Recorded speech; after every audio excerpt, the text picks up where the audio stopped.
مرسجيرهم كاب حديد عندلا هيصوم كم زلو ازي دياقون دي بوليتيكينيا حد مرآيايو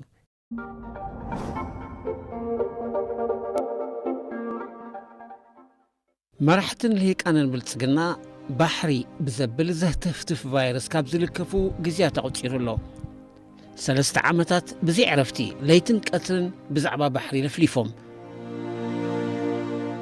مع رجود ياقونيو أما خاري مراحل سرعات بلتسقنا دمايو لناصنتن ولاونتن إرترا أمغاسن قلص أبل توافيرون كاب زلو وجيل سرعات بلتسقنا حديو مرحتن لهيك أنا سرعات بلتسقنا أب قداي إرتراونتن كأيح مسمر سجيرهم كاب حديد عندلا هيصوم كم زلو ازي دياقون دي بوليتيكينيا حد مرآيايو هلو لو مسمعقن زلا يكونن ኢትዮጵያ የባህር በር ስታገኝ ኤርትራ የሆነችበት ምክንያት ይፈርሳል መነሻ አመክንዮ መነሻው ኤርትራ እንድትሆን ያደረጋት ሌሎቹም የተቀበሉት ኢትዮጵያ የባህር በር እንዳታገኝ ልክ ኢትዮጵያ የባህር በር ካገኘች ኤርትራ ታዲያ ምን ታረጋላችኋለች በቃ የኤርትራ ጥቅም ያልቃል እዛ ጊዜ ኢትዮጵያ አፍደገ ባህር መስረኸበት ኤርትራ ዝኾነትሉ ምክንያት ከብቀዩ ኤርትራ ክትከውን ዝገበራ ካልኦትን ዝተቀበልዎ ኢትዮጵያ ቀይሕ ባህርን ከይትረክብዩ ኢትዮጵያ ቀይሕ ባህር መስረኸበት ኤርትራ እንታይ ክትገብረሎም ያ ጥቅሚ ኤርትራ ሽዑ ከብቀዩ አዱሊስ ታጁራ ምጽዋዕ ዓሰብ እዚኦም ኩሎም ኣብ ትሕቲ ኢትዮጵያ ነይሮም ሕጂ ወላ ሓንቲ የለን ባህር ነጋሽ ዝነበረ ጣልያን ገዚእዎ ኤርትራ ዝብል ስም ሂብዎ እነሆ ሕጂ ብሰላም ክንነብር ኣይከኣልናን ኤርትራ መርከባ ኣይኮነን ንኣብነት ሶማላውያን ወይ ሶማሌላንድ ወይ ጁባላንድ ንኢትዮጵያ ወደብ እንተሂቦማ ኤርትራ ዝኾነትሉ ምክንያት ከብቀዩ ኢትዮጵያ ብዝኾነ ቦታ ንኣብነት ቻይና ንኢትዮጵያ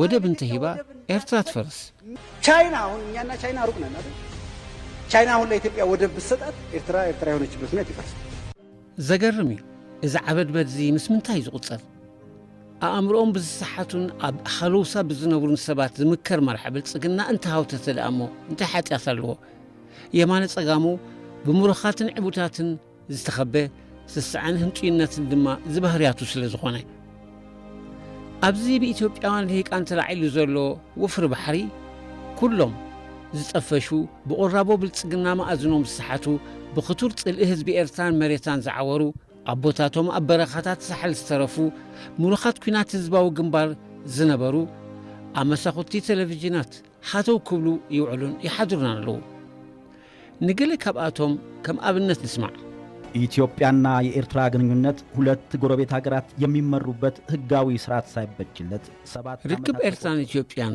ክልተ ጎረቤት ሀገራት ዝምራሓሉ ህጋዊ ስርዓት ከይተዳለወ 7 ዓመታት ሓሊፉ ናይ ኢትዮጵያ ህጋውን ታሪኻውን ወደባት ዝሓዘቶ ኤርትራ ድማ ኣይሽንካይዶ ብነፃ ወደብ ክትበና ብ1990 ማለት 1998 ብትዕቢት ንኢትዮጵያ ወሪራ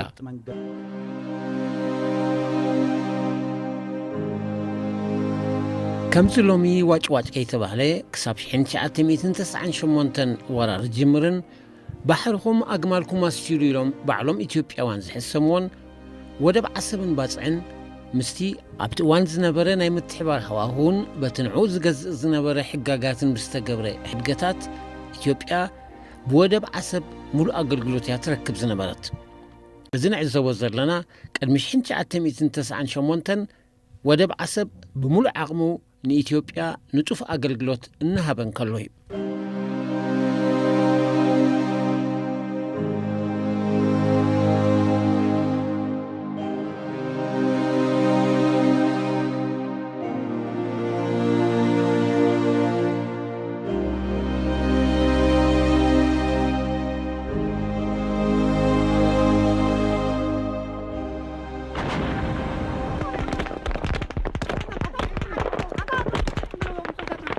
بزعباتي كاب 1998 كساب 2000 ዓመተ ምህረት ኣብ መንጎ ኤርትራን ኢትዮጵያን ዝተኻየደ ደማዊ ኩናት ኣብ ግዚኡ ብዙሕ ተባሂሉ ስለ ዝኾነ ሎሚ ንድሕሪት ተመሊስካ ምትኹቶኽ ኣድላይነት የብሉን እንተኾነ ነዞም ሕጂ ኣብ መሳኹቲ ቴሌቪዥናት ኢትዮጵያ ውጥም ቅልቅልና በሉ ሓሶታት ዝነስሑን ህዝቢ ዘደናግሩን ዘለዉ ናይ ትማሊ ስዑራት ኩናት ሓቂ ምንጋሮም ግን ኣገዳሲ እዩ አብይ ከሚመራው መንግስት ጋር መቀመጥ በምንም መልኩ ለምንም ዓላማ በድርድር መቀመጥ ነውር ከነውር በላይ ነውር ነው ተብሎ ነው መወሰድ ያለበት። አብይ አህመድ ድንክ ነው፣ የፖለቲካ ድንክ፣ የሁሉም ነገር ድንክ ነው። ኖርማሊ ጤነኛ ሀገር ቢሆን ኖሮ ወይ ጸበል ወይ የአእምሮ ሕክምና ሆስፒታል መግባት የነበረበት ሰው ነው። ስለዚህ አብይ መንግስት እንደዚህ አይነት ሞራል መሰረት የለውም ብቻ ሳይሆን ጤነኛ አእምሮ ያለው ማንኛውም ወገን ህወሓት የትግራይ መንግስት ብቻ አይደለም አብይ መራዋለሁ ከሚለው የተራ የነፍሰ ገዳዮች ቡድን ጋር መቀመጥ ነው ነውር መሆን የነበረበት። ንህዝቡ ጠሊሙ ትማሊ ምሰናይ መንግስቲና ከነዛተ ዝብል ዝነበረ ሎሚ ተገምጢሉ ነቲ ዘናኣሶን ዝናዓቆን ከሳሲ ዝጓናባሕ ዘሎ ትማሊ ብምስምስ ዶብ ኣብ ዝበልዖ ኩናት ኣላፍ መንእሰያት ኢትዮጵያ ዘህለቀ ደረት ኣልቦ ሓሶቱ ስቂልካ ምሕላፍ ቁኑዕ ኣይኮነን። ንሱን መሰልቱን ነቲ መሪር ሓቂ ከም ሓሞት እናመረሮም ክውሕጥዎ ስለ ዘለዎም ስለዚህ ከዚህ ቀደም የሰራነው ስህተት እናርም ቅድሚ ሕጂ ዝፈጸምናዮ ጉድለት ንኣርሞ ዓሰብ ንመንጥሎም ዝብል ሓሳብ ከልዕል ጀሚረ ኣብ ዓሰብ ዝዋጋእ ዝነበረ ሰራዊትና ኣይሞከር ኣብ ዝበሃል ቦታ በፂሑ ነይሩ። ኣይሞከር 18 ኪሎ ሜትር ካብ ዓሰብ እዩ። እታ ቦታ እዚኣ እንዳ 37 ኣብዚ ዘሎ እቲ መከላኸሊ መስመርና ከዓ ዲነ ስለዚ ኣብ መንጎትን ዘሎ ክልል ነዊሕ 6-7 ኪሎ ሜትር እዩ። حتى دا أي موكر تبهال بكر لدعاء طلوع انتهي مالتي ترجمة أتسامك بوتا مالتي يقول بوتا مالتي حقኛ ታሪክ ግንባር ቡሬን ምዝኽኻር መከላኸሊ መስመር ሓይልታት ምክልኻል ኤርትራ 71 ኪሎ ሜትር ይነበረ። ኣብቲ እዋን ብውድብ ሓድነት ኣፍሪቃን ካልኦት ጉዱሳትን ነቲ ኩናት ንምዕራፍ ብዝወሰድዎ ተበግሶን ሰላም ሓይልታት ምክልኻል ኤርትራ ካብ 71 25 ኪሎ ሜትር ንድሕሪት ክስሕብ ስለ ዝተወሰነ መከላኸሊ መስመሩ ኣብ ከባቢ 43-44 ኪሎ ሜትር ካብ ዓሰብ ገይሩ ነቲ ወራር ዘፍሸለ። ሰራዊት ኢትዮጵያ ድማ ኣይሽንኳይዱ ኣይሞከር ኣብ መከላኸሊ መስመር ሓይልታት ምክልኻል ኤርትራ ክጽጋዕ እኳ ኣይከኣለን። ኣይሞከር 18 ኪሎ ሜትር ተባሂሉ ተጠቂሱ ዘሎ ድማ 18 ዘይኮነስ ኣይሞከር 37 ኪሎ ሜትር ካብ ዓሰብ እዩ። እዚ ንሪኦ ዘለና ካርታ ድማ ኣብቲ እዋን ኩናት ንኣተሓዛ ድፍዓት ክልቲኡ ሓይልታት ኣመልኪቱ ኣዛዚ ግንባር ቡሬ መጀር ጀነራል ሃይለ ሳሙኤል ዝሃቦ መብርሂ እዩ። እቲ ናይ ቀደም ቀዋሚ መከላኸሊ መስመርና ድፋዕና ዝነበረ እዚ ቀይሕ ዘሎ ፀጋማይ ጫፍ ናይቲ ግንባርና ኣብዚ 823 መከላኸሊ ዘሎ ክበፅሕ ከሎ እቲ የማናይ ክንፍና ከዓ ኣብ 738 ክልለው ያልባል ቦታ እዩ ነይሩ። እዚ መከላኸሊ መስመር እዚ ንፅርግያ የማነ ፀጋም እዩ ዝቆርፅ ስጋብ 50 ኪሎ ሜትር ርሕቀት ነይሩ። ካብ የማን ስጋብ ፀጋም ካብ ፀጋም ስጋብ የማን ማለት እዩ።